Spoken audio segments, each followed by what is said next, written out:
Working with arrays, searches. It can be very useful to apply a function to every item in an array. But what if you just wanted to perform that function on one particular item? You would need to find that item's location in the array, its index, and specify that you were performing the function on the item at that location. Finding an item in an array, or determining that it is not there, is called searching, and there are multiple algorithms for performing a search in an array.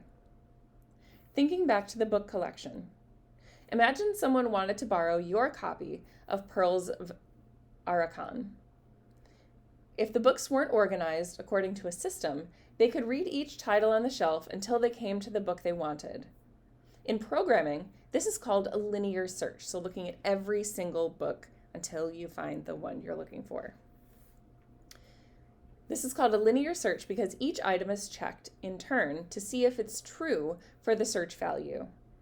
As you can imagine, a linear search can be quite time-consuming, especially if the collection is very big and the item happens to be near the end. So a linear search, you are looking at a title, is this it? No. Is this it? No. Until you find the actual title, even if it's not in the list at all. On the other hand, if the collection is ordered alphabetically by title, they could do a much faster search. By finding a book in roughly the middle of the collection, checking the starting letter of the title, and comparing the item's title to the one they're searching for, they'd eliminate half of the collection. They could keep repeating that process, cutting the results in half each time. Imagine, for example, the middle book in this collection is Of Mice and Men, which falls alphabetically before Pearls of Arakan, thereby narrowing the search to the second half of the collection. The middle title of the second half might be Sputnik Sweetheart, so that would eliminate all books after that title. Each time they pick a book and compare it to the title of Pearls of Arakan, they're able to eliminate more and more of that collection. This type of algorithm is called a binary search. The best way to understand how binary search works is to try it yourself. So explore this. Play Guess the Number. Working in pairs, one person thinks of a number between 1 and 100. The other person tries to guess what the number is.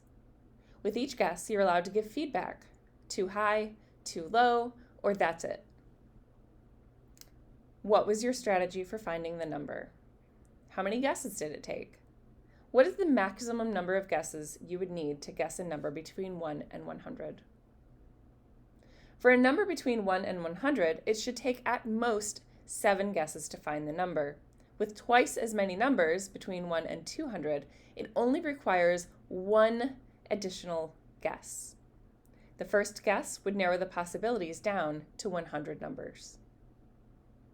Number 1. What is the maximum number of guesses for every possible variant of this game? Number 2.